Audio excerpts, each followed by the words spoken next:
Hi everyone, I am Dr. Purushottam DN, Assistant Professor of Commerce. Let us begin with the session for BCom third semester course. Subject entitled Indian Financial System and topic entitled Role of Financial Intermediaries in Capital Markets. In the recent years, a growing of the theoretical and empirical literature has developed as a paradigm in which the extent of the financial intermediaries and the rate of economic growth or endogenously determined. Financial intermediaries emerge to raise the information, extending corporate control, risk management, and mobilizing savings. In this chapter, we have come to conclude that although the Indian financial intermediaries play a very important role in the economy, it is not much sufficient. It should be also provide foreign financial intermediaries for practicing Indian business sectors. While buying and selling stocks seems like a straightforward process, there needs to be governing authority that ensure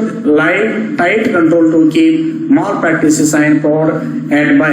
Imagine reading about initial primary offer IPO in the newspaper that seems ideal, investing in it and realizing that it was a scam. The government authorities needs to take sure that no such instances occurs. Also, it needs to make investors feel secure by creating an environment based on control and tight process to improve investments in securities. Hence, in 1992, the Securities and Exchange Board of India was established. It had two simple objectives. Investing in stock is now super simple. Free demat account and zero maintenance accounts are to be maintained. And in the eyes of the open demat account, it protects the interest of the investors, regulate and promote securities market in India. To achieve both its objectives, Securities Exchange Board of India designed a process that had multiple checkpoints by creating stock market intermediaries in India. In India, there are four primary intermediaries in the stock market: stockbroker, depository or depository participant, bank and clearing corporations. Before we get into details of these intermediaries, let's take a quick look at the process of buying or selling stocks. In this chapter, process for buying or selling stocks. You place an order for buying or selling stock through a broker. This is possible online or offline. Every broker is registered with the specific stock exchanges. Hence, you place an order only on those exchanges through the said broker. You cannot place or market order directly. The market offers you option to buy at your desired rate. If you want to buy a particular stock for ₹50 and the current market price is 60, then the transaction will not be executed. The market ensures that your trade is closed only when your price expectations meet those of a sellers. Once the trading day is over, you need to transfer the money to your broker for buying transaction or shares for sale transactions. The brokers in turn ensure that you are receiving the shares or money respectively. The first question that most young investors ask: why does an investor have to go through stockbrokers? Why can't we deal with the sellers directly? Wouldn't it be more efficient? One-on-one dealing would reduce the transaction time. There will be several restrictions.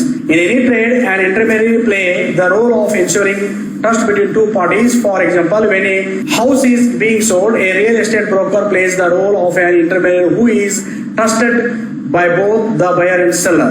Although each of them ensure due diligence on their part, when the actual trade happens, the broker ensures a smooth process. In the stock market, the volume of the trader is very high.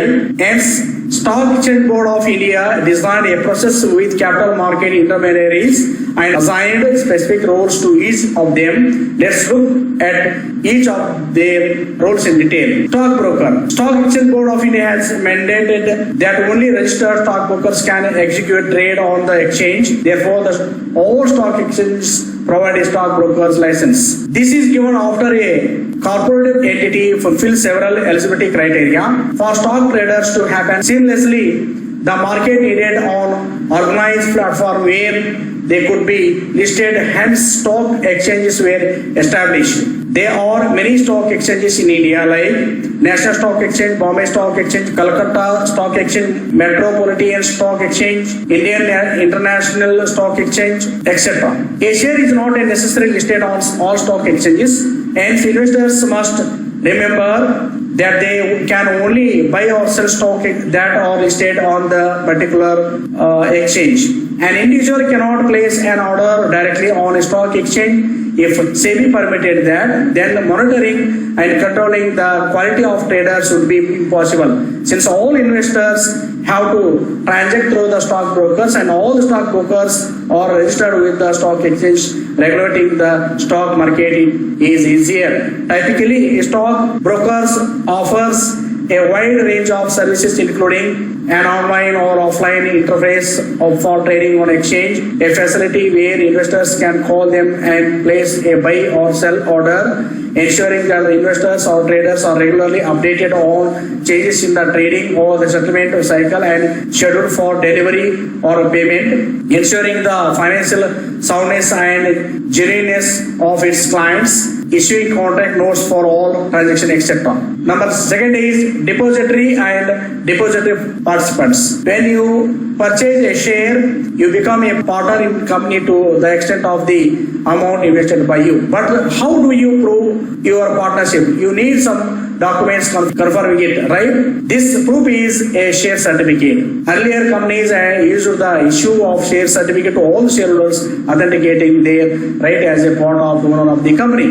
However, as the investment in shares increase, companies and shareholders want the process of issuing, maintaining the physical shares certificates. Hence, in the 90s, these shares or certificates were converted into an electronic or dematerialized form. This was akin to a saving account. When you deposit physical currency notes into your bank account, all you get is an entry on your account system, right? Similarly, share certificates were physically currencies that were converted into entries in an account. However, share cannot be stored in savings account and needed to special electronic place. Hence, demat accounts were introduced. SEBI ensured that while demat account needed to be easily available to investors, monitoring and regulating them should not be complex. Hence, it is introduced the concept of a depository. A depository is an entity that holds the records of all the securities in an electronic form. SEBI mandated all the companies to become members of a depository and maintain electronic records of all the equity and debt securities issued by them. Also, all depositories have depository participants who offer demat account to individuals where they can store their securities. In India, there are two depositories, National Security Depository Limited and second one is CDSL, Central Depository Service Limited. Both are regulated by SEBI and have two differences. Post 1996, when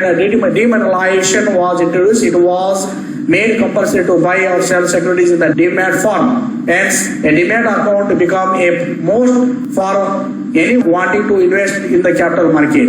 Depository participants play the role of ensuring that the regulating body is aware of entering list shareholders in a company at any time, defining their role as intermediaries in the capital market. Number 3 is bank, where there are many and need foreign regulation. A bank is a must. When an investor purchases share, he needs to transfer funds to the broker. Also, when he sells, the needs to receive funds from broker. Hence, a bank is one of the essential financial intermediaries in the capital market. It allows SEBI to have a controlled environment during the transfer funds.